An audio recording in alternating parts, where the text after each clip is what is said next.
내가 나의 완전함에 행하여 싸우며 흔들리지 아니하고 여호와를 의지하여 싸우니 여호와여 나를 판단하소서.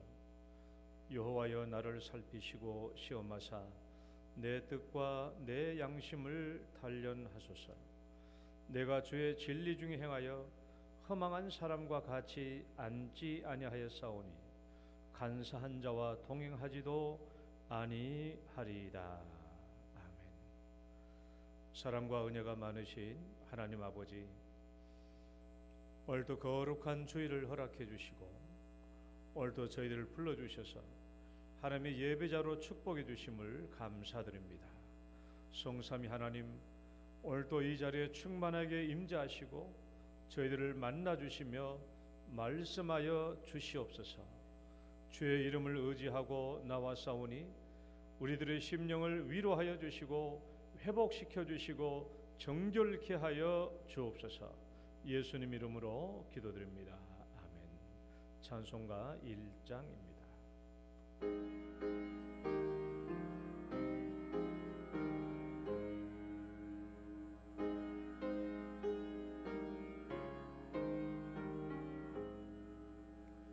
만복의 근원 하나님, 온 백성 찬송 드리고 저 천사여 찬송하세. 찬송 성부 성자 성령.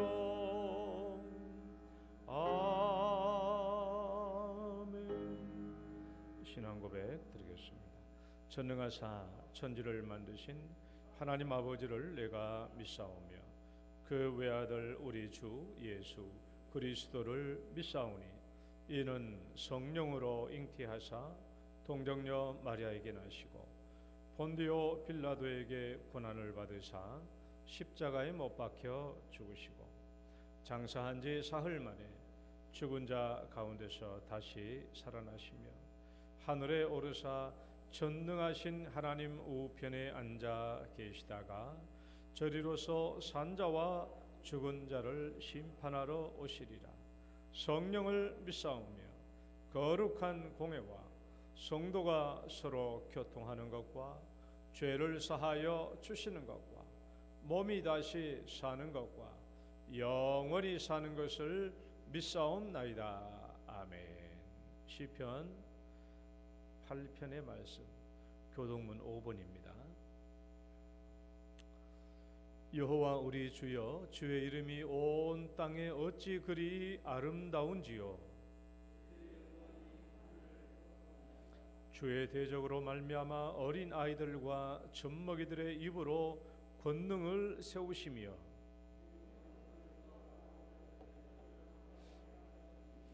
주의 손가락으로 만드신 주의 하늘과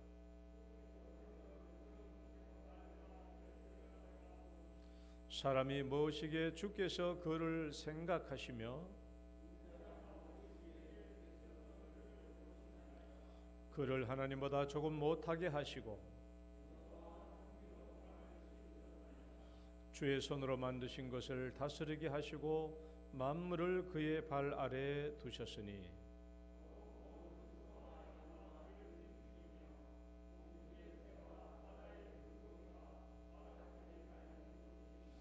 여호와 우리 주여, 주의 이름이 온 땅에 어찌 그리 아름다운지요. 아멘. 앉으셔서 찬송가 265장입니다.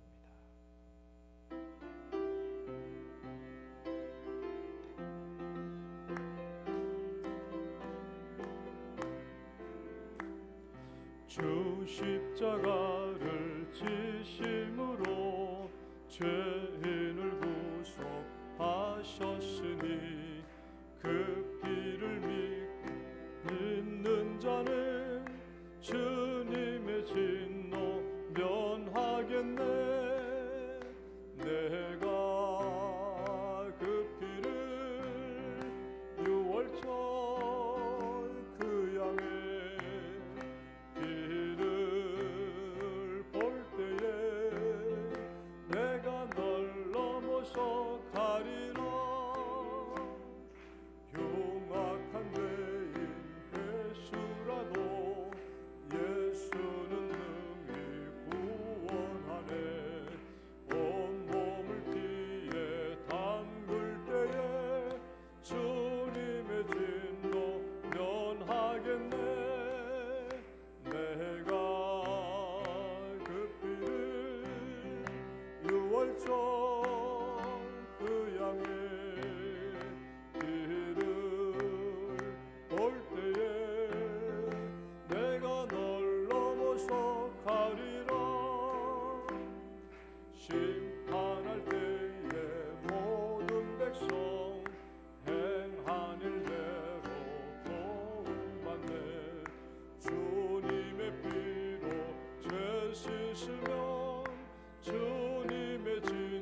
6월절 그 양의 피를 볼 때에 내가 널 넘어서 가리라.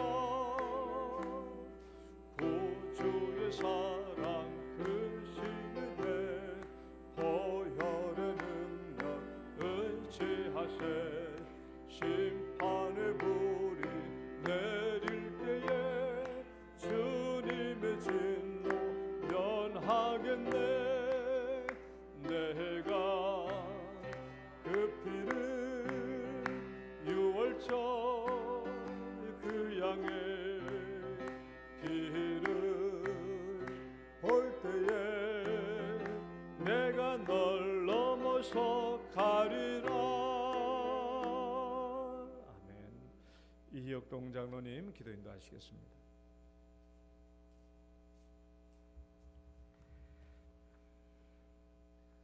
사랑과 은혜가 풍성하신 하나님 아버지, 또 지난 한 주간에 또 저희들의 삶을 감당케 하시고 또 이 시간에 우리들의 삶을 가지고 하나님 예배 자리에 나왔습니다. 감히 아바 아버지라 부를 수가 없고 우리의 삶을 하나님 앞에 내어놓을 곳도 없고 허물과 죄의 투성이지만 하나님, 그럼에도 불구하고 저희들이 주님의 예배 자리에 나와서 하나님의 얼굴을 구할 때에 주님 저희들을 불쌍히 여기시고 긍휼히 여기시고 하나님의 은혜를 저희들에게서 거두지 마옵소서. 우리에게 베풀어 주신 주님의 구원의 은혜를 깨닫게 하시고 감사와 찬양과 영광을 올려드리는 은혜의 시간이 되게 인도하여 주시옵소서. 모든 육체는 풀이요 그의 모든 아름다움은 들의 꽃이라. 풀은 마르고 꽃은 시드나 우리 하나님의 말씀은 영원히 있으리라고 했습니다. 야곱아, 너를 창조하신 여호와, 너를 지으신 이가 너는 두려워하지 말라. 내가 너를 구속하였고 내가 너를 지명하여 불렀나니 너는 내 것이라고 하나님 말씀하십니다. 여호와를 앙망하는 자는 새 힘을 얻을 것이요 독수리가 날개치며 올라감 같을 것이요 다름박질하여도 곤비하지 아니하겠고 걸어가도 피곤하지 아니하리로다. 물 가운데 지날 때 너와 함께 할 것이며 강을 건널 때 물이 너를 침몰하지 못할 것이며 내가 불 가운데 지날 때 타지도 아니할 것이요 불꽃이 너를 사르지도 못한다고 말씀하셨습니다. 하나님 아버지, 올 한 해도 인생의 광야를 걸어갈 때에 우리를 구원하여 주시고 또한 지키시고 보호하시며 은혜를 베푸시는 예수님과 항상 동행하는 삶이 되게 하나님 인도하여 주시옵소서. 평탄한 길을 걸어갈 때에는 주님께 감사와 찬양이 넘치게 하시고 또한 힘든 과정을 지날 때에는 엎드려 기도하며 주의 은혜를 구하며 위로와 힘을 얻는 저 우리 모든 성도님들이 되게 인도하여 주시옵소서. 주님의 몸된 교회를 위해서 간구합니다. 이곳에서 예배를 드릴 때마다 성령의 은혜가 충만케 하시고 우리와 함께 하시는 주님을 바라보는 영안을 열어주셔서 감사와 찬양과 기쁨이 넘치게 하시고 새 힘을 얻게 하여 주시옵소서. 오후에는 또한 재직 헌신 예배로 드리게 됩니다. 죄로 죽었던 저희들을 구원하여 주시고 주님의 몸된 교회에 성도로 직분자로 세워주신 주님, 이는 성도를 온전하게 하여 봉사일을 하며 그리스도의 몸인 교회를 온전히 세우게 하려 함이라고 했습니다. 자기를 낮추시고 죽기까지 복종하여 십자가에 죽으신 예수님을 닮아가며 서로 사랑하며 원망과 시비가 없이 섬기며 봉사하며 교회를 든든히 세워가는 저와 우리 모든 직분자들이 될 수 있도록 하나님 은혜를 베풀어 주시옵소서. 하나님 아버지, 날씨가 많이 춥습니다. 연로하신 성도님들, 또 치료 가운데 있는 우리 성도님들, 주님께서 영과 육을 강건케 해주시고 또한 위로하여 주시며 마음의 평안을 더딥혀 주시고 치료의 역사가 일어나게 하여 주시옵소서. 또한 목사님 영육간에 강건케 하시고 강단에서 말씀을 전하실 때마다 은혜와 진리가 충만케 하시며 골수를 찔러 쪼개는 능력의 말씀으로 하나님 인도하여 주시옵소서. 듣는 저희들은 온유하고 겸손한 마음으로 듣는 귀와 깨닫는 마음 주시고 또 그 말씀에 순종함으로 풍성한 열매를 맺게 하여 주시옵소서. 유치부에서 청년대학교 이르기까지 모든 교육기관들을 하나님 붙잡아 주시고 아브라함의 하나님, 요셉과 다윗과 다니엘과 느헤미야가 만났던 전능하신 하나님과 예수님을 인격적으로 만나게 하시고 이 세상을 이기는 믿음의 자녀들로 주님 세워 주시옵소서. 이들을 섬기며 말씀을 가르치는 우리 부교육자들과 교사 선생님들에게 은혜를 다하여 주시옵소서.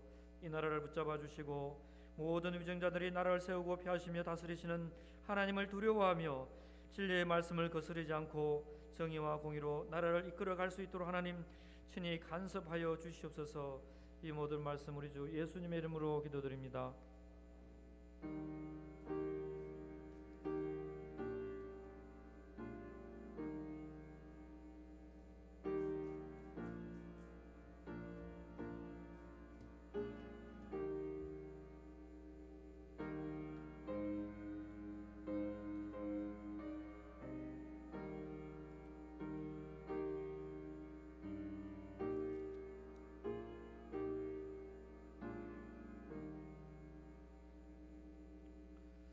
찬양 드리겠습니다. 별빛 속을 걸으며.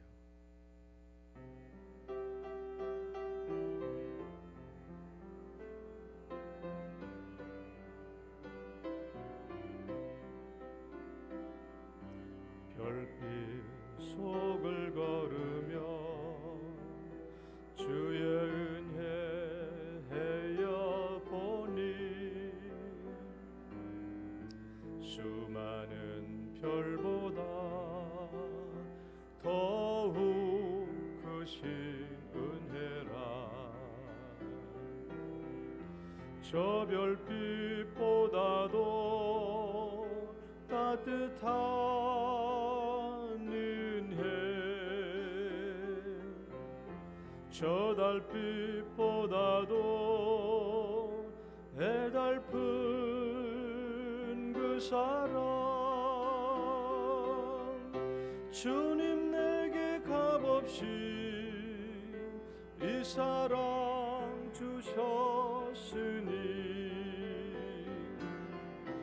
이젠 빚진 자로서 더욱 주만 사랑하리.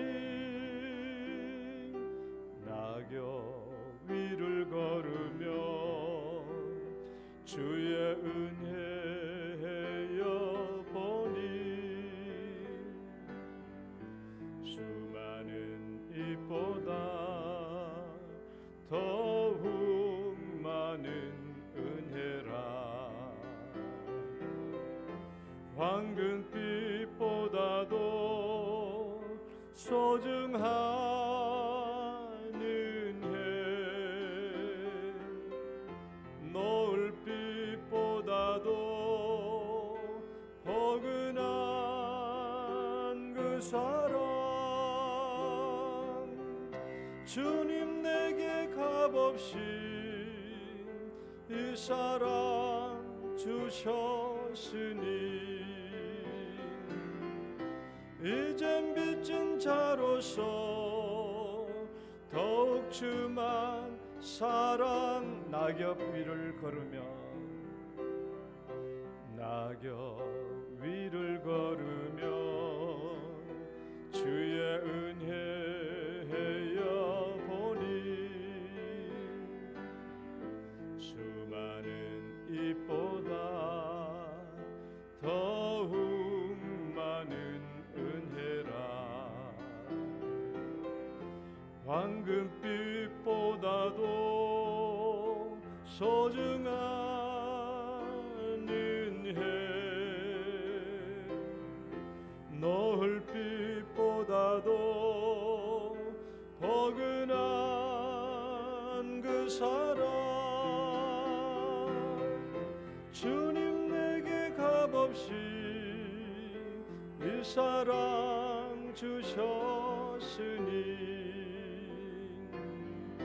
이젠 빚진 자로서 더욱 주만 사랑. 주님 내게 값없이,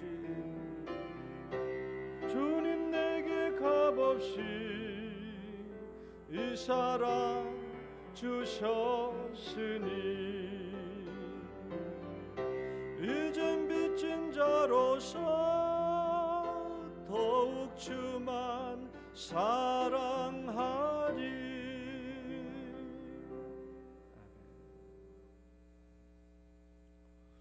오늘 주신 말씀 야고보서 1장 21절에서 24절 말씀까지.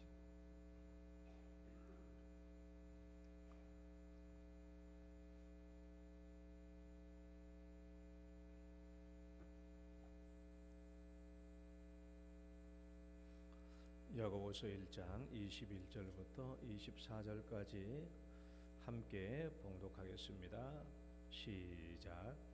그러므로 모든 더러운 것과 넘치는 악을 내버리고 너희 영혼을 능히 구원할 바 마음에 심어진 말씀을 온유함으로 받으라.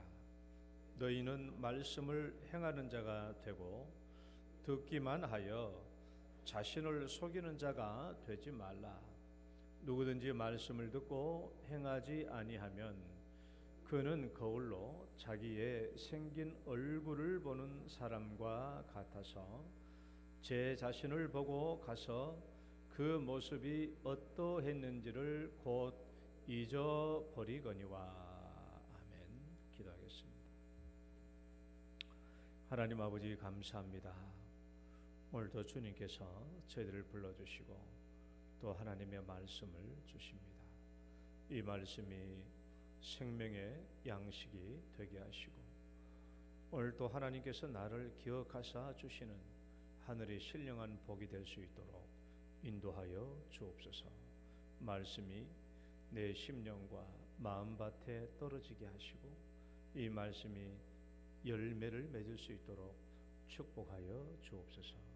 예수님 이름으로 기도드립니다. 아멘. 할렐루야. 옆사람 축복합니다. 잘 오셨습니다. 주의 이름으로 축복합니다. 오늘 또 예배 자리에 나오신 여러분 주의 이름으로 축복합니다. 오늘 또 하늘의 양식이 내게 주어질 줄 믿습니다. 자, 오늘은 경건을 이루어가는 세 가지 길에 대해서 말씀을 드리려고 합니다. 우리가 지난주까지 경건을 이제 가장 일반적으로 유세베이아, 그렇게 성경에서 제일 많이 나오는 단어가 헬라어로 유세베이아. 이 말은 거리를 잘 조절했다라는 것입니다. 그래서 내가 생각하고 있는 경건의 대상과 적절한 거리, 좋은 거리를 유지했다. 그래서 하나님과의 거리는 어떻다고요? 하나님과의 거리는 하나님이 나를 기쁘게 받으시는 자리에 있는 거예요. 내가 오늘 여기에 있는 게 하나님께서 나를 기쁘시게 받을 수 있나? 기쁘시게 받을 수 없다면 그 자리를 피해야 되죠. 하나님께서 나를 기쁘시게 받으실 수 있을 만한 그 자리에 항상 있는 거예요. 그게 하나님과 나와의 경건의 거리가 유지되는 겁니다. 또 교회 안에서 사역하시는 목사님과의 거리는 사랑과 존경의 마음이 유지될 수 있는 거리. 나뿐만 아니라 우리 모두가 함께 사랑과 존경의 마음이 상실되면 안 되죠. 사랑과 존경의 마음이 유지될 수 있는 거리가 경건의 거리이다. 뿐만 아니라 우리가 세상과의 거리는 세속에 물들지 말라고 했으니까 세상 사람들로부터는 저 사람은 하나님을 믿고 섬기는 사람이야 라는 그런 인정이 늘 유지되는 거리가 되어야 되겠죠. 뭐 지나 나나 똑같아 뭐 이런 생각이 들어버리면 뭐 구별이 안 되잖아요. 저들은 하나님을 믿고 섬기는 사람들이다 라는 이런 인정이 유지되는 거리가 되어야 합니다. 그래서 제가 지난 시간에는 이 경건의 거리를 조정하는 세 가지 수단, 가장 일반적인 세 가지 수단에서 듣는 것과 말하는 것과 감정에 대해서 얘기했습니다. 가장 일반적으로 우리가 듣는 것, 이 듣는 것에서 반응하는 것이 말로 나오고 이 듣는 것과 말하는 걸 통해서 우리 감정이 형성됩니다. 그래서 이 세 가지 것들을 잘 조절해야 우리가 경건의 거리를 유지하는 세 가지 수단이 될 수 있다라고 했죠. 그러면 이제 오늘은 들어가기 전에 그러면 왜 우리가 경건의 삶을 살아야 되는가? 우리가 왜 경건의 삶을 시작해야 되지? 우리가 왜 경건의 삶을 살아야 되는가? 그 중요한 이유가 뭔가? 중요한 이유. 그것은 내가 하나님을 모시고 살기 때문에 그렇다라는 거예요. 내가 신앙생활 안 하면 경건의 생활을 하든지 말든지 필요 없어요. 상관없습니다. 그러나 내가 하나님을 믿고 산다면 이 경건의 생활은 반드시 필요해요. 왜 그런가 하면은 하나님을 믿고 하나님을 모시고 산다는 개념이 뭐냐라고 했을 때, 자, 우리가 내 말이 아니라 성경을 가만히 보시라고. 창세기부터 쭉 성경을 보세요. 하나님께서 우리 인간과 함께 살던 때가 언제부터였습니까? 하나님께서 우리 인간 속에 들어와서 함께 사는 때가 언제부터였어요? 시내에 사는 언약 때부터였어요. 제가 늘 얘기했죠. 동행시대, 임재시대. 동행시대는 족장시대 때, 족장시대. 동행시대, 하나님이 에녹과 동행했다고 해서 동행시대. 그 다음에 하나님의 성막이 우리 인간 세상에 들어와서 하나님이 임재하셨다, 임재시대. 오늘날은 성령이 내 안에 계시니까 내주시대죠, 내주. 그러니까 동행시대, 임재시대, 내주시대로 이렇게 나누어지는데, 하나님께서 우리 인간 세계에 친히 들어와 사시는 때가 신에 사는 언약 때부터입니다. 언약을 맺었기 때문이죠. 여러분, 신에 사는 언약은 이거예요. 나는 너희의 하나님이 되고 너희는 내 백성이 되리라. 이게 핵심입니다. 나는 너희의 하나님이 되고 너희는 내 백성이 되리라 라고 신에 사는 언약을 해주면서, 그러면 내가 너의 진짜 하나님이 되어줄게, 그리고 너희는 내 백성이 되도록 해줄게 라고 이제 하나님이 실제로 행동에 옮기시는 게 출애굽기 25장부터 40장에 나와 있는 성막을 만드는 일이죠. 그래서 25장부터 40장까지 중에서 절반은 모세가 시내산 올라가서 하나님께로부터 그 성막의 양식을 계시받은 내용이고, 또 그 나머지 절반은 모세가 이 땅에 내려와서 성막을 친히 만들어서 제작하는 과정입니다. 그 성막을 만들려고 하는 이유는 뭐예요? 하나님이 이제 너희들 가운데, 너희 백성들 가운데 내가 계시겠다라는 거예요. 그래서 성막을 만들고 성막을 세우고, 그다음에 성막을 만들 때 무엇을 제일 먼저 만들라고 그랬어요? 계시받은 내용이 제일 먼저 만든 것이 뭡니까? 법궤잖아요. 쉬운 좌. 쉬운 좌. 그 쉬운 좌에 대해서 하나님이 뭐라고 말씀하셨냐? 한번 읽어봐요. 증거궤를 만들라고 했을 때 그 쉬운 좌에 대해서 거기서 내가 한번 읽어봐요. 시작. 거기서 내가 너와 만나고 속죄소 위 곧 증거궤 위에 있는 두 그룹 사이에서 내가 이스라엘 자손을 위해 내게 명령할 모든 일을 내게 이르리라. 이 속죄소, 이 쉬운 좌에서 하나님이 하시는 것은 내가 너희를 만나고 내가 너에게 할 말을 말하겠다라는 거예요. 만나주시고 말씀해 주신다. 그래서 하나님께서 이 증거궤에 친히 임재하셨죠. 그래서 이스라엘 백성들이 진영이 있으면 이제 이 정 가운데 하나님이 성막이 세워지고 거기에 하나님이 임재하시는 겁니다. 계시는 거예요, 함께. 문제는 그때부터 시작되는 거예요. 여러분, 하나님이 이스라엘 진영 가운데 있지 않았을 때는 아무런 문제가 없었어요. 복잡한 게 없었습니다. 무슨 말인가 하면 이스라엘 백성들이 광야에서 진을 치는데, 아이고 밤에 뭐 그냥 오줌 마르니까 그냥 텐트 밖에 가가지고 오줌 싸고 들어와도 관계 없었고, 뭐 좀 더 가까운 저만 가가서 그냥 똥 싸고 그냥 뭐 흙으로 덮고 와도 상관이 없었는데, 이제 하나님이 이스라엘 진영 가운데 계시니까 이제 복잡해졌어요. 더러운 것이나 죄가 하나님과 함께 할 수가 없게 된 겁니다.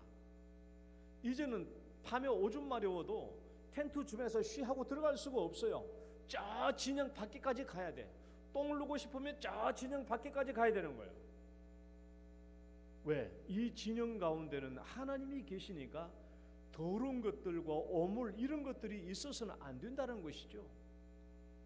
성경 말씀 봐봐요. 내가 거짓말 하나. 내 진영 밖에 읽어봐요. 시작.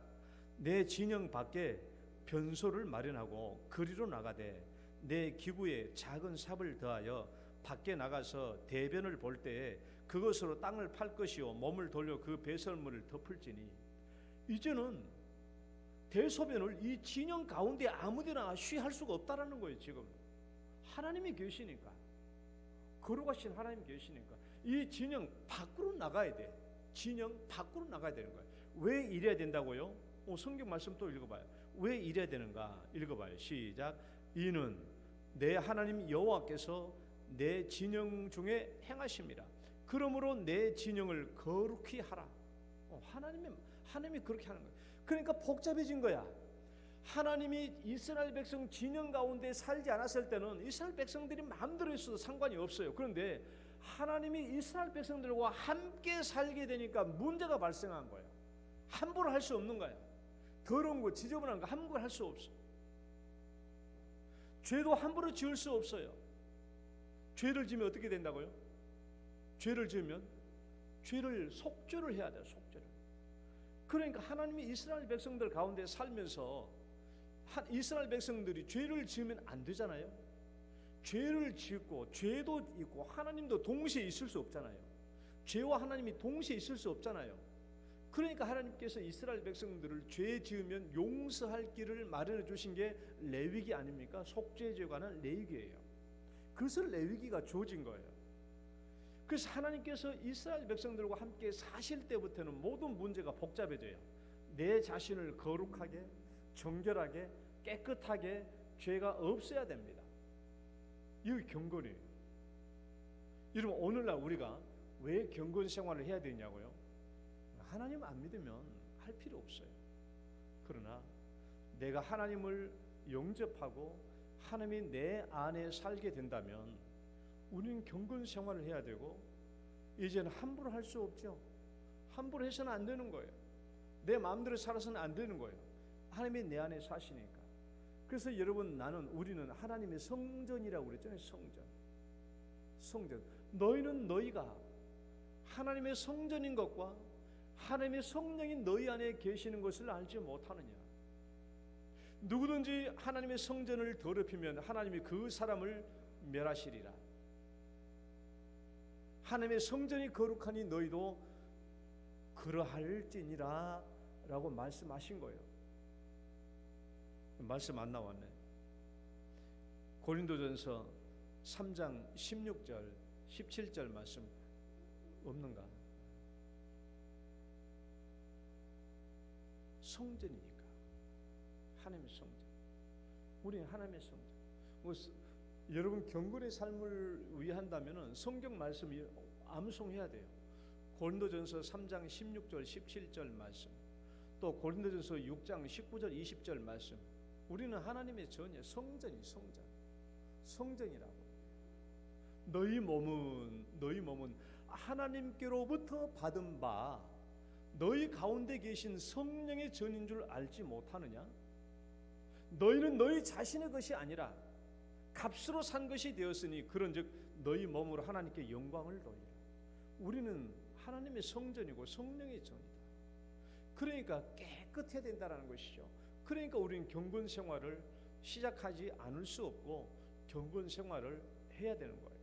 그러면 이제 어떻게 경건 생활을 이루어가는 오늘 세 가지 길에 대해서 얘기하려고 합니다. 자, 첫 번째 길을 한번 읽어봐요. 첫 번째 길. 다시 한번 첫 번째 길. 마음을 정결하게 하는 거예요. 우리가 경건을 이루어가는 첫 번째 길은요, 마음을 정결하게 하는 겁니다. 마음을 따라봅시다. 마음이에요. 마음. 첫 번째 길이죠.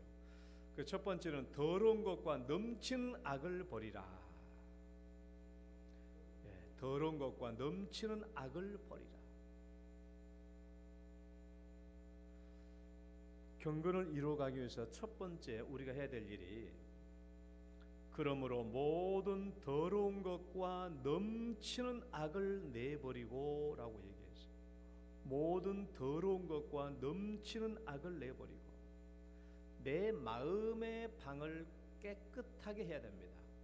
내 마음의 방을 깨끗하게 정리정돈해야 돼요. 경건의 시작은 내 마음을 깨끗하게 정돈하는 일부터 시작하는 거예요. 왜 그런 거 하면 그렇잖아요. 내가 하나님의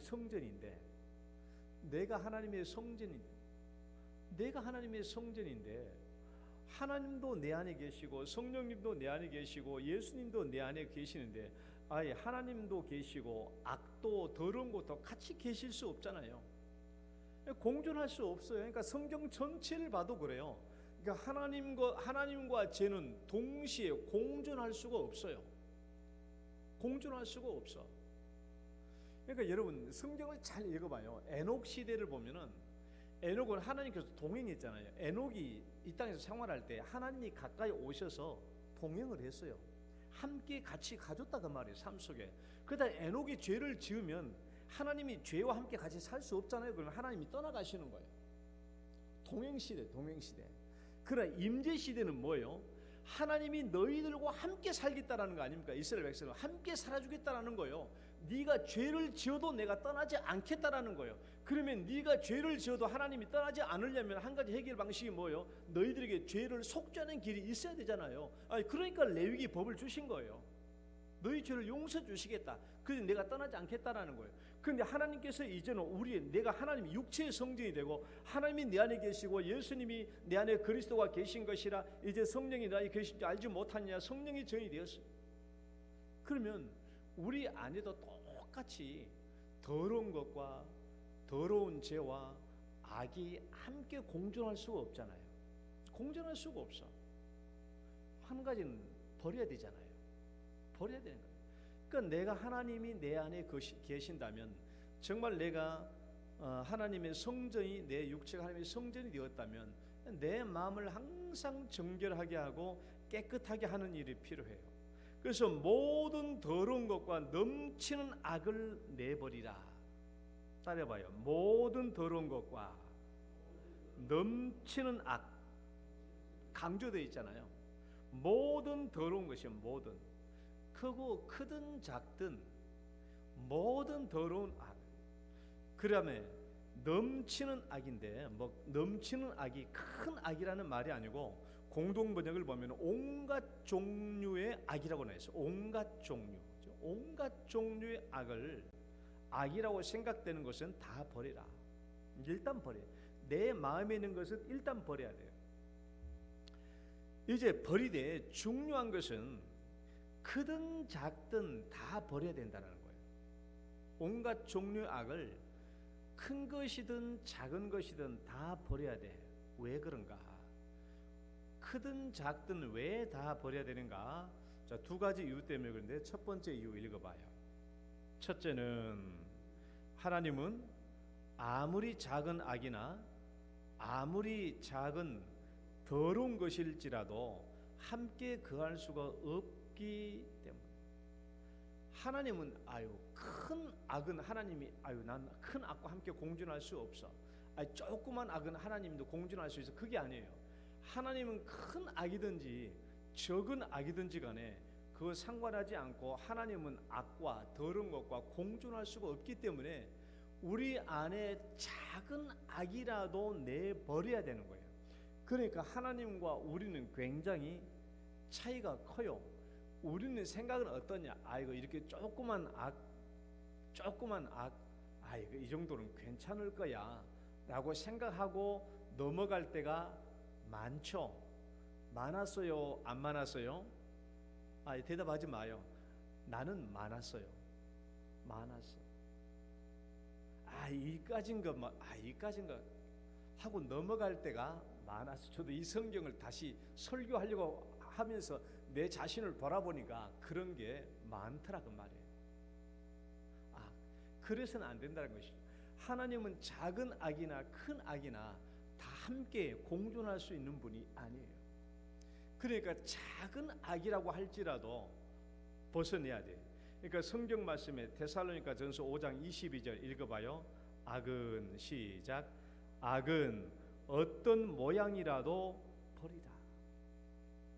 범사에 헤아려 좋은 것을 취하되 악은 어떤 모양이라도 버리라. 조금이라도 악처럼 생긴 것은 버리라는 거예요. 버려. 내다 버리라. 내다 버리라. 왜 작은 악이라도 우리는 내다 버려야 되는가? 두 번째 이유 읽어봐요. 둘째는 시작. 작은 더러움과 작은 악이 결국은 한 번 더 결국은 맞아요. 다시 성경 읽어봐요. 욕심은 시작. 욕심이 잉태한즉 죄를 낳고 죄가 장성한즉 사망을 낳느니라. 그렇지. 욕심이 잉태한즉 죄를 낳고 죄가 장성한즉 사망을 낳는다고. 죄는 자꾸 커지는 거예요. 작아지는 죄는 없어요. 세상에. 죄는 점점 커지지 작아지는 게 없어요. 그러니까 죄는 작을 때 내 몸에서 던져버려야 되는 거예요. 예수님이 늘 뭐라고 그랬어요? 누룩 얘기했죠. 누룩이 작지만은 온몸이 퍼진다고. 그래서 죄는 작을 때부터 없애야 되는 것입니다. 그래서 죄는 내다 버리라. 내 마음에 있는 죄를 밖에다 내다 버리라는 거예요. 내다 버리라. 밖에 내다 버리라라는 말이 생각이 안 나거든. 아파트 단지 안에 가구들 내다 버리는 곳 있죠? 그거 보시라고. 여러분 평소에는요 밖에다 내다 버릴 가구가 별로 없어요. 뭐 집이 뭐 괜찮은데 뭐 내다 버릴 가구 없죠. 그런데요 리모델링 한번 해봐요. 우리 영동교회 리모델링 한번 하니까 얼마나 버릴 것이 많이 나옵니까? 안 어울리거든요. 이 새로 만든 거하고 안 어울리는 거야. 그러니까 내다 버리는 거예요. 그러니까 내가 하나님의 성전이 되었고 하나님을 믿는 새로운 사람, 그런데 그리스도 안에 있으면 새로운 피조물이라 새로운 사람이 되었다면 이제 내 안에 어울리지 않는 것들이 굉장히 많아요. 그런 것들을 이제 내다 버리라는 겁니다. 내다 버려야 돼요. 경건한 삶을 시작하는 첫 번째 길이에요. 마음을 정결하게 하라. 따라봅시다. 마음을 정결하게 하라. 마음을 정결하게 하라. 두 번째 길 읽어봅니다. 두 번째 길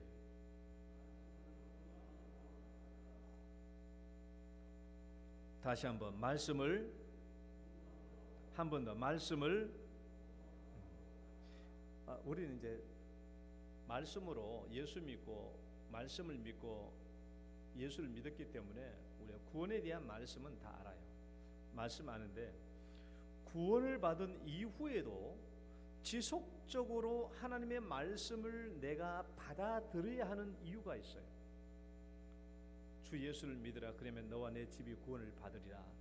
이런 말씀들은 이제 복음에 관한 말씀이지만 그것 말고도 구원받고 난 뒤에도 지속적으로 하나님의 말씀을 내가 내 마음에 받아들여야 하는 중요한 이유가 있어요.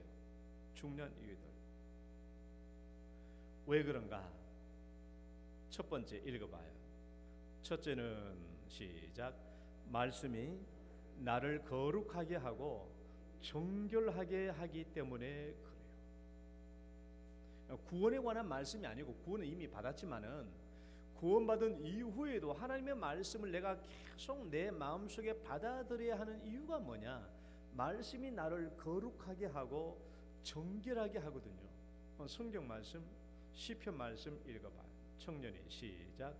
청년이 무엇으로 그의 행실을 깨끗하게 하리이까? 주의 말씀만 지킬 따름이니이다. 또 내가 주께 범죄하지 아니하려 하여 주의 말씀을 내 마음에 두었나이다. 하나님의 말씀이 내 안에 들어와서 하나님의 말씀이 나를 지배하고 통치하면 그때는 죄를 짓지 않습니다. 죄를 안 져요. 죄를. 이것은 시편을 기록하는 기자들의 체험적인 고백입니다. 내가 죄를 짓지 아니하려 하여 하나님의 말씀을 내 마음에 두었나이다.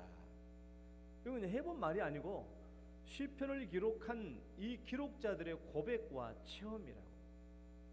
제가 2015년 1월 20일 날, 오늘이 1월 29일이죠. 2015년 1월 20일 날 화요일 밤에 있는 사건인데, 이거 문 목사가 어떻게 날짜를 다 하냐 이렇게 일기장에 써놨으니까 아는 거예요. 그날 밤에 내가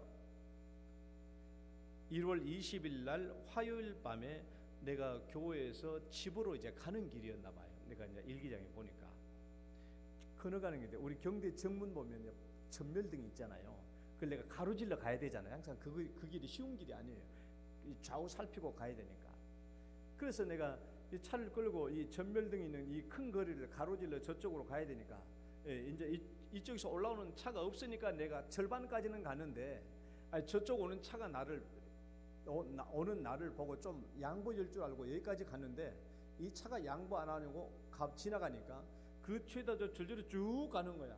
근데 난 이쪽으로 오는 차들은 한참 동안 없었으니까 내가 뭐예요 지금 이쪽 길에서 내가 절반은 내 차가 이렇게 가로막고 있는 꼴이 되고 말잖아요. 여기까지 와 있는데 이쪽에서 차가 계속 오니까 더 이상 못 가고 있으니까 내 차가 가로막고 있는데 이쪽에서는 차가 안 오니까 상관이 없는데 오토바이가 한 대가 쭉 올라오면서 내가 이렇게 차가 막고 있으니까 난 본의 아니지만 막고 있는 형국이 돼버렸잖아요. 못 지나가니까 있으니까 이 오토바이가 오면서 이렇게 쭉 돌아가면서 저한테 칭찬했을까요? 억수로 욕을 했을까요? 억수로 욕을 하더라. 그냥 또 내 차가 이렇게 해서 이게 지나가면 되는데 욕하면서 지나가면 되는데 이렇게 쭉 와가지고 이쪽에 와가지고 막 욕을 하는 거야. 그러니까 내가 욕하지 말라고 왜 욕하지 말라고 내가 문을 열어가지고 욕하지 말라고 내가 얘기를 하려고 이제 문을 열었더니 때는 이때다 싶어가지고 더 욕을 쏟아붓는 거니까 내가 다시 얼른 닫아버렸어. 닫아버리고 난 뒤에 이제 건너가는데 내 마음이 기뻤을까요? 안 기뻤을까요? 굉장히 기뻤어요. 왜 기뻤냐? 그때 내가 늘 그때 성경을 암송하고 있는 두 구절을 암송하고 내가 다녔는데 그때 일기책을 보니까 내가 이 성경 두 구절을 암송하고 있었다고 그래. 의인의 길은 정직하며 정직하신 주께서 의인의 첩경을 평탄하게 하시도다. 범사에 헤아려 좋은 것을 취하고 악은 어떤 모양이라도 버리라. 데살로니가전서 5장 21절, 이사야 26장 7절 이 두 구절 말씀을 내가 외우고 있었어요. 늘 암송하고 이제 집에 가면서 암송하고 있는 과정 중에 이런 일을 당한 거야. 그러니까 이런 일을 당하고 난 뒤에 지나갔어요. 근데 여러분 우리가 다 알잖아요. 우리도 어지간하면 참잖아요. 서로 맞대어 싸우지 않고. 왜? 맞대어 싸우면 내가 더럽혀지니까 맞대어 싸우지 않습니다. 그러나 맞대어 싸우지 않고 내가 참았다고 할지라도 마음이 불편한 건 사실이에요. 불편하잖아요. 한동안 마음이 불편하지 않습니까? 화나고. 그런데 이 말씀을 암송하고 있고 이 말씀이 나를 지배하다 보니까 그 불편함이 없더라고요. 평상시 같으면 참기는 참긴 참아도 그냥 내 마음속에 화가 분노가 치밀어 오르는데 말씀을 암송하고 말씀이 나를 다스리고 있다 보니까 어때요?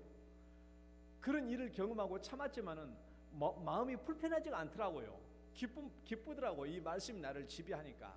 하나님께서는 정직한 의인의 길은 정직하며 정직하신 주께서 의인의 첩경을 평탄케 하시는도다. 범사에 헤아려 좋은 것을 행하고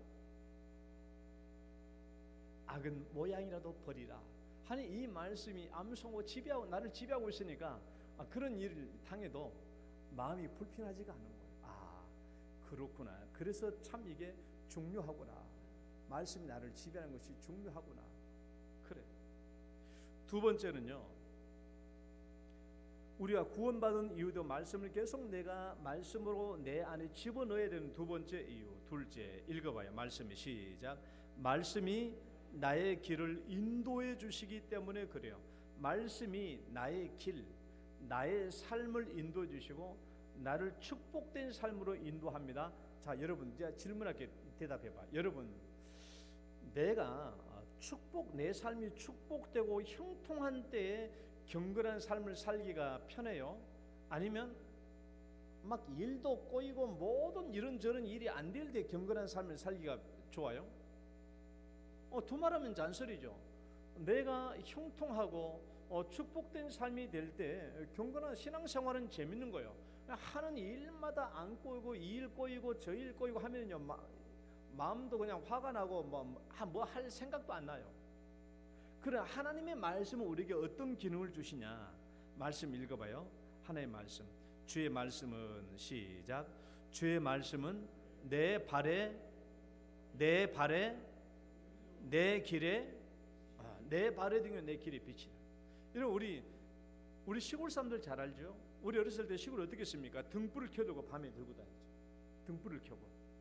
등불을 켜고 다녔어요. 그러면 길에 있는 돌불이 안 걸려 넘어져요. 구덩이 안 빠져요.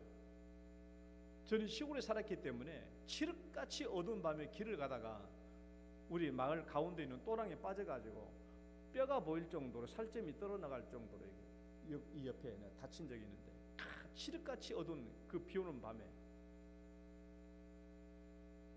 등불이 있으면 넘어지지 않아요. 구덩이에 빠지지 않아요. 고난과 어려움을 닥치지 않습니다. 오히려 축복된 길, 좋은 길을 우리가 갈 수 있어요. 그거예요. 그러니까 하나님의 말씀은 그냥 좋은 말씀이 아니라 우리의 삶으로 하여금 고난과 어려움을 피하게 하고 그 다음에 축복된 삶으로 더 좋은 삶의 방향으로 우리를 인도한다는 거예요. 여호수아 1장 8절 말씀 읽어봅시다. 이 율법책을 시작. 이 율법책을 내 입에서 떠나지 말게 하며 주야로 그것을 묵상하여 그 안에 기록된 대로 다 지켜 행하라. 그리하면 내 길이 평탄하게 될 것이며 내가 형통하리라. 하나님의 말씀이 내 삶을 형통하게 하고 평탄하게 하는 거예요. 그 길이 말씀의 기능이 있으니까 우리가 말씀을 잘 붙잡고 순종해 나가면 우리가 축복된 삶을 받을 수 있는 것이고 축복된 삶 속에서 우리가 훨씬 더 경건의 삶을 살기가 좋은 거예요. 그래서 우리는 구원받은 이후에도 지속적으로 하나님의 말씀을 내가 받아들이고 살아야 되는 겁니다. 그리고 두 번째, 이 말씀을 어떻게 받아들여야 된다? 이 말씀을 두 번째 읽어봐요. 이 말씀을 다시 한번, 이 말씀을 하나님의 말씀을 받을 때 온유함으로 받아들여라. 온유함으로. 왜 온유함으로 말씀을 받는 게 좋냐? 이 온유함으로 말씀을 받아야 이 하나님의 말씀이 내 마음밭에 떨어지기 때문에 그래요. 내 마음밭에 떨어져야 하나님의 이 말씀이 30배, 60배, 100배의 결실을 맺게 됩니다. 말씀이 내 마음밭에 떨어져서 싹이 나와요. 이 말씀이 자라요. 내 안에 심령에서 계속해서 자라요. 열매를 맺어요. 그래서 이 말씀을 받을 때 우리는 온유함으로 받으라는 것입니다. 열매 맺는 말씀의 씨앗이 되도록 온유함으로 받으라. 왜 온유함으로 받아야 되는가? 온유함으로. 여러분, 온유함이라는 말은 헬라어는 프라위테스라는 말이에요. 프라위테스, 온유한 이 말이죠. 온유, 친절. 또 형용사는 프라위스네, 프라위스, 온유한. 그래서 예수님이 산상수훈에서 팔복에서 온유한 자는 복이 있나니 그랬잖아요. 온유한. 그래서 온유한 자가 복이 있다. 여러분, 온유한 자가 복이 있다 이렇게 말하면 어떤 사람은 참 말씀 불공평하네. 나는 본래 태생이 다혈질인데, 나는 태생이 본래 다혈질이고 불같은 성격에서 나는 온유함이 없는데, 야, 나는 복을 못 받겠네. 온유한 자는 복이 있다고 했는데, 여러분 이 말씀을 잘 들어요. 여러분, 성경에서 말하고 있는 이 온유한 이 말은요, 태생적으로 온유한 사람을 말하는 게 아니에요. 길들여지고 훈련되어진 마음을 얘기해요. 그러니까 야생마들을 데리고 와가지고 붙잡아가지고 길들이잖아요. 야생마를 붙잡아 와가지고 길을 잘 들여졌을 때 그때 하는 말이 프라위스, 그래요. 온유해졌다라는 말이죠. 감기 걸려서 열이 펄펄 끓는데 약을 먹고 난 뒤에 열 기운이 잡혔다 했을 때 프라위즈, 그래요. 그러니까 본래의 태생, 본래의 기질을 말하는 게 아니고 외부적인 훈련과 작용에 의해서 부드러워진 상태를 말하는 거예요.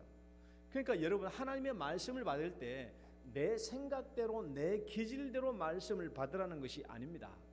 여러분, 내 생각대로 내 기질대로 말씀을 받으면요, 아이고 목사님 설교가 오늘 까칠하네, 오늘 목사님 설교가 나를 치는 말씀이네, 오늘 목사님 설교는 뭔가 좀 안 좋은 것 같네, 그렇게 받아들이는 거예요.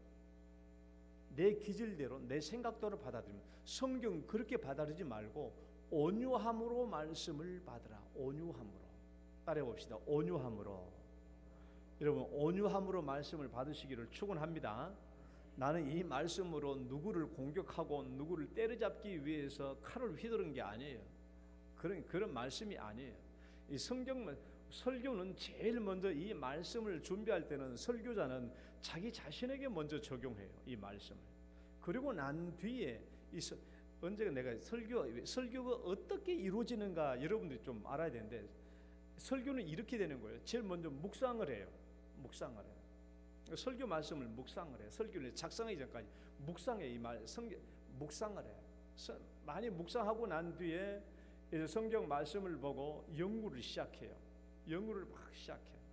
이것저것 막 책 찾아보고 저 책 찾아보고 다른 목사님 설교도 찾아보고 들어보고 막 그래요. 그리고 난 뒤에 이제 설교 작성을 하기 시작해요. 설교 작성을 쭉 해요. 설교 작성을 쭉 이제 이게 초본입니다. 초본. 설교 원고를 쭉 작성해요. 손진 장로님이 시를 쓰니까 잘 아시겠죠. 시를 써보면 저녁에 시를 다 써보고 야, 잘 썼어. 근데 다음날 아침에 보면 어때요? 아, 이게 뭔가 아니야. 그렇잖아요. 저도 마찬가지예요. 설교도 이게 잘 된 것 같아. 근데 내가 그 다음날 내 자신에게 적용해보고 딱 보면은 수정할 부분이 또 생기는 거예요. 또 수정이 재작성이 들어가는 거예요.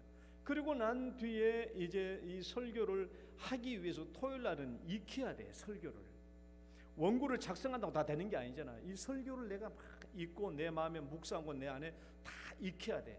그래야 주일날 설교가 자연스럽게 나와요. 그럼 이 모든 설교 한 편을 제대로 준비하는데 얼마나 걸리냐?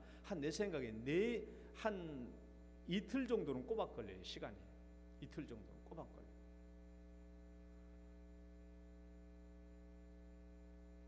시 한 편 쓰는 게 쉬울까요? 설교 한 편 하는 게 쉬울까요?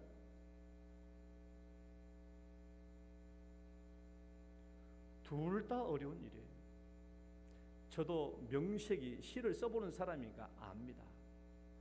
오늘 저녁에 시를 쓸 때 이게 정말 잘 됐어. 내 생각 딱 맞아. 근데 하루 내일 아침에 읽어보고 그 다음에 읽어보면 또 아니야. 설교도 똑같아요. 그때는 이게 맞다고 썼는데 다음에 또 보면 또 아니야.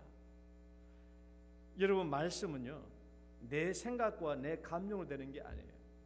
설교도 마찬가지예요. 어떨 때는 막 감정이 들어갈 수도 있어요. 그러나 이것을 2번, 3번 고치다 보면 이런 것들이 없어지는 것이죠.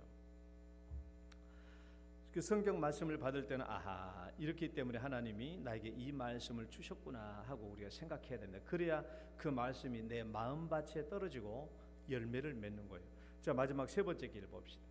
3번째 경건을 이루는 3번째 길. 자, 읽어봐요. 시작. 한 번 더 시작. 행하는 자라가 되라고 했는데, 첫 번째는요, 행함이 나오려면 말씀의 거울에 비추어봐야 행함이 나옵니다.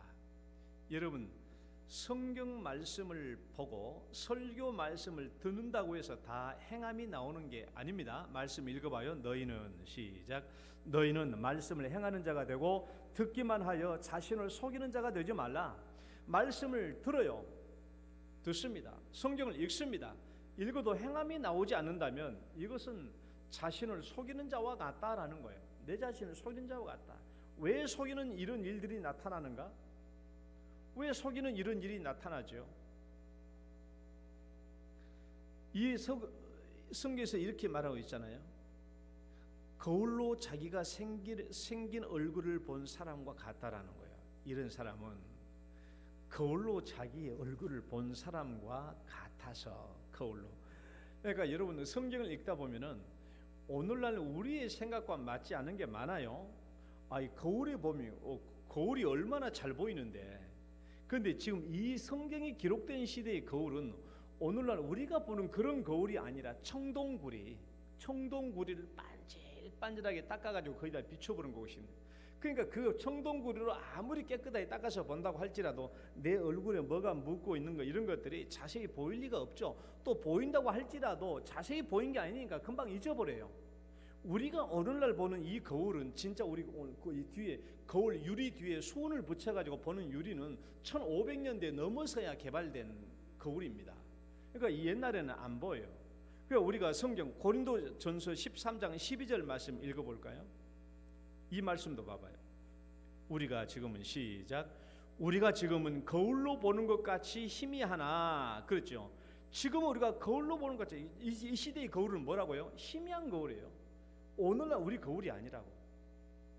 그러니까 말씀을 듣고도 왜 잊어버리느냐, 말씀을 받고도 왜 행하지 않느냐라는 것은, 이런 사람은 거울로 자기 얼굴을 본 사람과 같다라는 거예요.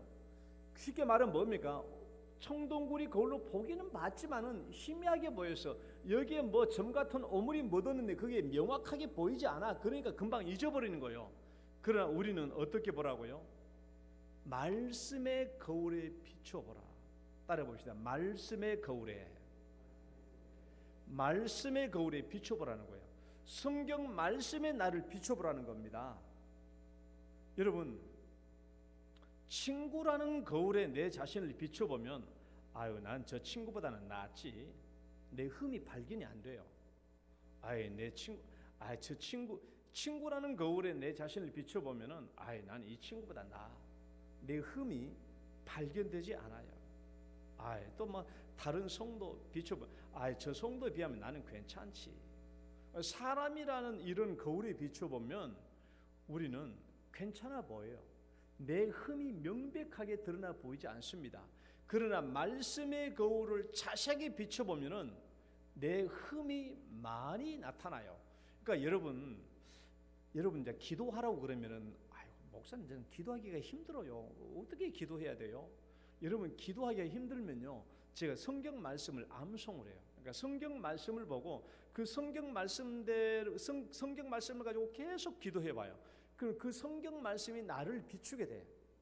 그럼 성경 말씀이 나를 비추게 되면 내 자신의 부족함과 모자람이 굉장히 많이 보여요. 처음에는 내가, 아이고, 나는 괜찮은 성도라고 생각될지 몰라도 성경 구절을, 고린도전서 3장 16절 17절 말씀, 너희는 너희가 하나님의 성전인 것과 하나님의 성령이 너희 속에 계신 줄 알지 못하느냐. 누구든지 하나님의 성전을 더럽히면 하나님이 그 사람을 멸하리라.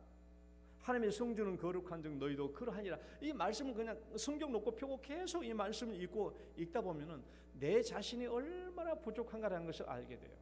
그러니까 말씀의 거울을 비춰보면은 내 자신이 굉장히 부족한 것을 알게 됩니다. 그러면 그래야 비로소, 아하, 내가 버려야 될 것 버리고 행할 것을 행하게 되는 것이죠. 그래서 말씀의 거울에 비춰봐야 돼요. 아이고, 문목사라는 거울에 비춰보면, 아이고, 내가 문목사보다는 낫지, 괜찮아. 그렇게 생각될 수 있어요. 그러니까 사람의 거울을 비추지 말고 말씀의 거울을 비춰봐야 내 자신의 부족함이 나타나요. 그 다음에 말씀을 듣고도 행함이 나오지 않는 이유를 좀 더 구체적으로 말해볼게요. 말씀을 듣고도 행함이 나오지 않는 이유. 왜 우리가 말씀을 듣고도 행함이 나오지 않느냐? 제가 세 가지를 생각해 보는데 읽어봐요. 첫째는 시작. 바로 자기의 흠이 다시 한번 자기의 흠이 작은 것이라고 생각하니까 그래요. 여러분, 밥 먹다가 옷에 김치국물 떨치잖아요. 여러분, 김치국물이 큰 거 떨쳐졌는데 그냥 계속 밥 먹고 있을 사람이 어디 있어요? 그냥 화장실 달려서 닦잖아요. 그런데 김치국물이 조금 떨어져 봐. 떨어진 줄 알긴 아는데 그냥 놔두고 밥 먹습니다. 밥 먹어요. 내 흠이 조그마하다고 생각하면 이걸 안 지워요. 그냥 놔둬버려요. 괜찮지? 라고 생각합니다. 그러니까 행함이 안 나와요. 하나님은 어떻다고요? 아무리 작은 악이라도 함께 공존할 수 없다는 것을 다시 한번 생각해 봐야 돼요. 그 예수님 항상 우리가 뭐라고 말씀하십니까? 네 눈에 들보야, 들보. 네 눈에 들보가 들어있어요. 들보. 남의 눈에 티 빼려 가지 말고 네 눈에 들보를 봐라, 들보. 그래서 우리는 내 작은 흠을 작은 걸로 보지 말고 말씀의 거울을 비추보면 작은 것도 큰 것으로 보입니다. 죄는 확대경으로 봐야 돼요. 확대경으로. 내 죄가 작은 것이라고 생각하지 않기 때문에 행함이 안 나옵니다. 두 번째, 왜 안 나오냐? 읽어봐요. 두 번째, 시작. 자신에 대한 거룩함의 가치를 네, 그래요. 상실했기 때문에 그래요. 내 자신이 얼마나 성전, 거룩한 하나님의 성전인가라는 이 가치를 상실하면은 행함이 안 나와요. 김치 국물이 옷에 튀었습니다. 예, 튀었습니다. 제가 첫 번째는 뭐라고 그랬어요? 크게 튀면은 화장실로 달려가.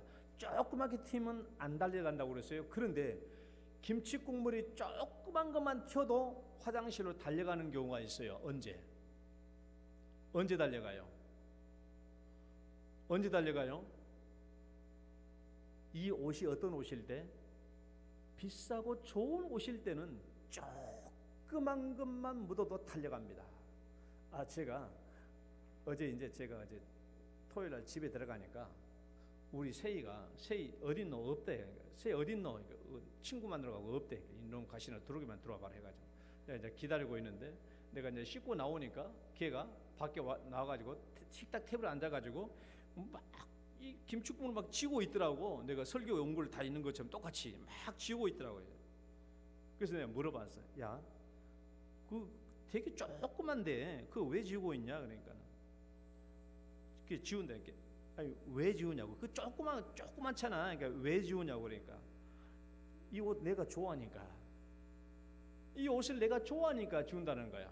그러니까 내가 좋아하는 옷이면, 가치 있는 옷은요 조그만 묻어도 지워요. 조그만 묻어도 지워. 내 자신이 영적인 가치가 있다, 나는 하나님의 거룩한 성전이라고 생각하면 지웁니다. 깨끗한 거 조그만 오므라도 지워내는 거예요. 그러나 내 자신에 대한 영적인 가치를 상실하면은요, 이런 죄가 내 가운데 있어도 신경을 안 쓰는 거예요. 그러니까 내가 조그만 죄가 내 안에 있을 때 이것을 내가 그냥 버려두고 사느냐라고 생각할 때 내가 내 자신의 영적인 가치를 내가 상실하고 있구나 하는 것을 생각해야 돼요. 그러니까 마지막 세 번째는요, 읽어봐요. 죄에 물들어서, 시작. 죄에 물들어서 자신의 흠이 발견되지 않기 때문에 그래요. 죄에 물들어서, 따라해봐요. 죄에 물들어서 자신의 흠이 발견되지가 않아. 그러니까 이 죄는 죄인데 내 자신이 죄에 물들었기 때문에 이것이 죄로 드러나지 않는 거예요. 여러분 잘 알잖아요. 불구스름한 옷을 입고 짬뽕 국물이 묻으면은 내가 이걸 털려고 하지 않아요. 불구스름한 옷이나 짬뽕 국물이나 똑같거든요. 그러니까 묻어도 내가 놔둬버리는 거야. 내 마음이 죄에 물들어 있으면은 죄가 내 안에 들어와도 이것이 죄로 여겨지지가 않아요. 내가 죄에 물들었단 말이거든요. 그러니까 행함이 나오지 않는 거예요.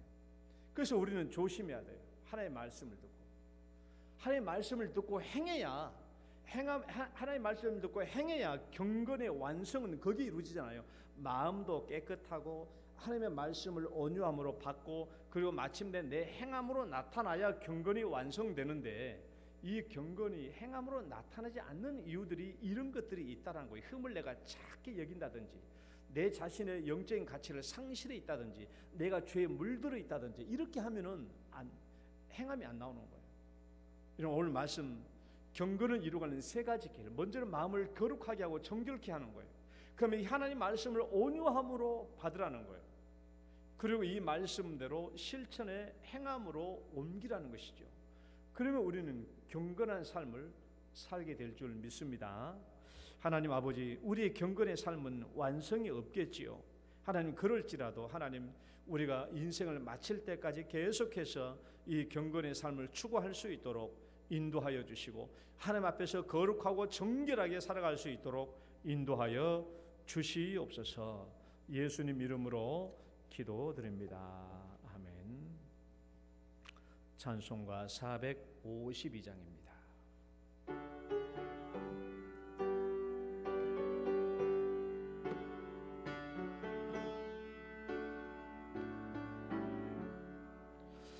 내 모든 소원 기도의 제목 예수님 닮기 원함이라. 예수님 형상 나 입기 위해 세상에 포함기 잖네. 예수님 닮기 내가 원하네. 날 구원하신 예수님을 내 마음속에 지금 곧 오사 주님의 형상 인치소서. 무한한 사랑 풍성한 긍휼 슬픈 자 위로 하시는 주. 길 잃은 죄인 부르는 예수 그 형상 담게 하옵소서. 예수님 닮기 내가 원하네. 날 구원하신 예수님을 내 마음속에 지금 곧 오사 주님의 형상 인치소서. 겸손한 예수 거룩한 주님 원수의 멸시 참으시사 우리를 위해 고난을 받은 예수를 닮게 하옵소서. 예수님 닮기 내가 원하네. 날 구원하신 예수님을 내 마음속에 지금 곧 오사 주님의 형상 인치소서. 하나님 아버지 감사합니다. 오늘도 주 앞에 나오면서 주님께서 우리에게 복을 주신 대로 주 앞에 감사하여 11조 예물을 주님께 올립니다. 이 11조 예물을 우리 하나님께서 기쁨과 영광으로 거두어 주시옵소서. 드리는 손길과 가정을 기억해 주시고 그들의 직장과 삶을 형통케 하시며 아버지 허튼 대로 물질이 새지 않게 하시고 그들의 가족에 수고한 대로 얻게 하시며 또한 아버지 하나님 이들의 기도한 제목대로 형통한 길로 그 모든 자녀들의 앞길도 형통한 길로 인도하여 주시옵소서. 감사의 예물을 드립니다. 하나님 이 감사 예물도 기쁨으로 거둬주시고 특별한 기도 제목 있으면 주님 응답해 주시고 우리가 다시 하나님께 영광을 돌리게 하여 주시옵소서. 아버지 성교 구제 건축 1,000번째 예물도 주 앞에 올립니다. 1,000번째 드리는 사랑하는 우리 성도님 먼저 그 가족에게 하나님 물질의 복을 베풀어 주시고 이 자녀들을 위하여 기도하며 간구한 대로 우리 하나님께서 응답하여 주시옵소서. 아버지 하나님 모든 예물들 주 앞에 감사로 드렸사오니 주의 영광만 나타나게 하여 주옵소서. 오늘도 주 앞에 머리 숙이며 예배드린 사랑하는 모든 성도님들 하나님께서 친히 받아주시고 우리들의 간절한 기도 제목과 마음속에 있는 간절한 기도의 제목들 꼭 주님 들어주시고 응답하여 주옵소서. 예수님 이름으로 기도드립니다.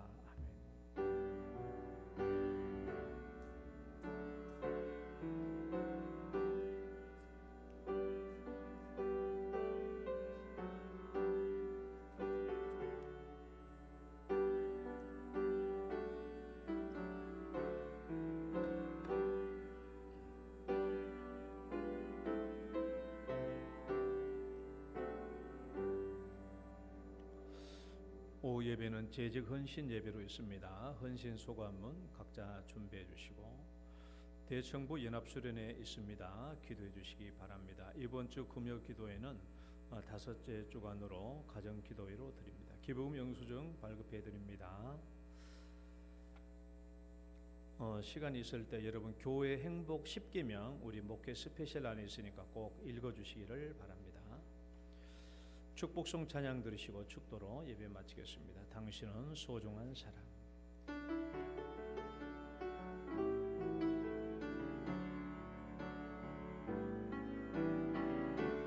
당신은 소중한 사람.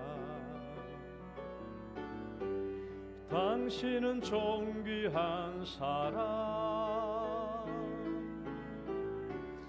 이 세상에 하나뿐인 당신은 내겐 너무나도 소중한 사람. 그런 당신을 사랑해요. 그런 당신을 축복해요. 사랑받기에 합당한 당신을 주의 이름으로 사랑합니다. 주 이름으로 축복합니다. 주의 이름으로 축복합니다.